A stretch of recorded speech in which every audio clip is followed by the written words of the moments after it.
आजादी के बाद से जब भी बजट पेश हुआ है तब से समय समय पर सरकारों ने अपने हिसाब से इसे चलाया है और इनकम टैक्स में से लेकर तमाम तरह के ऐलान भी इन सरकारों ने किए हैं। कई बार लोगों को अच्छी खासी बजट में रियायत मिली है तो कई बार मुश्किलें भी झेलनी पड़ी हैं।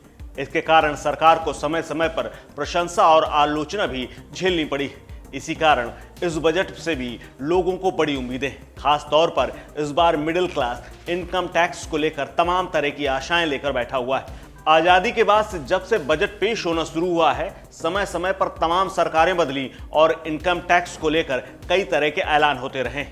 इस सरकार में भी ऐसे ही कई तमाम बदलाव हुए हैं, लेकिन कुछ ही लोग जानते हैं कि आजादी के पहले ही दशक में एक ऐसा बजट पेश हुआ था जो बेहद दिलचस्प था, जिसमें शादीशुदा और अविवाहित लोगों के लिए अलग अलग टैक्स स्लैब की घोषणा की गई थी। नमस्कार, मेरा नाम है कुलदीप द्विवेदी और आप देख रहे हैं वन इंडिया हिंदी। बतौर वित्त मंत्री निर्मला सीतारमण के साथ ही मोदी सरकार के दूसरे कार्यकाल का ये आखिरी बजट है, इसीलिए ये किस्सा बताना बेहद जरूरी है। यूं तो हर बजट में तमाम किस्से शामिल होते हैं, तमाम बातें नए निकल के आती हैं, लेकिन ये किस्सा बेहद खास है क्योंकि शादीशुदा और कुंवारों के लिए इसमें अलग अलग टैक्स स्लैब घोषित किए गए थे, जिसके चलते कुंवारे लोगों पर टैक्स का बोझ अधिक बढ़ गया था। कुंवारों पर यह टैक्स का बोझ काफी भारी पड़ा था और सरकार को काफी आलोचना भी झेलनी पड़ी थी।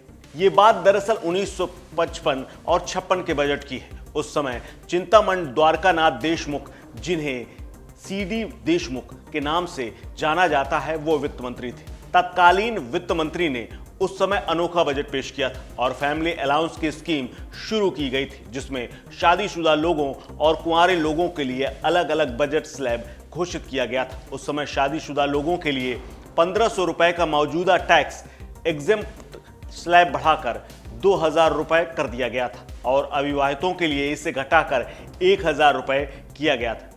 योजना आयोग की सिफारिश पर यह फैसला लेते हुए शादीशुदा लोगों और कुंवारे लोगों को अलग अलग बजट में स्लैब घोषणा करने का यह फैसला उन्हीं के मुताबिक लिया गया था। इसके साथ ही इनकम टैक्स पर अधिकतम दरों में 5 आना से घटाकर 4 आना कर दिया गया था। वहीं वो मौका था जब बजट स्कीम का पहली बार हिंदी वर्जन लाया गया था। इसके बाद से ही एनुअल फाइनेंस स्टेटमेंट का भी हिंदी वर्जन आना शुरू हो गया और एक्सप्लेनेटरी मेमोरेंडम सर्कुलेशन शुरू हो गया।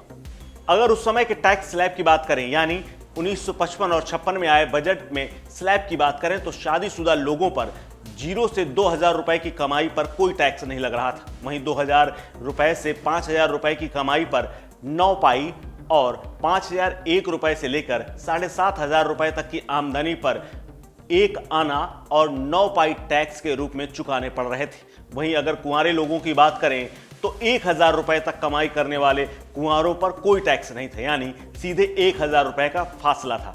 वहीं 1001 रुपए से लेकर 5000 रुपए तक कमाई करने पर 9 पाई और 5001 रुपए से 7500 रुपए तक की कमाई करने वालों पर 1 आना 9 पाई टैक्स के रूप में देने पड़ते थे। यानी कुंवारों और शादीशुदा लोगों में बहुत बड़ा डिफरेंस किया गया था, जिसकी चर्चा हर बजट के पहले शुरू हो जाती है। इस खबर में फिलहाल इतना ही। अपडेट्स के लिए बने रहिए वन इंडिया के साथ। नमस्कार।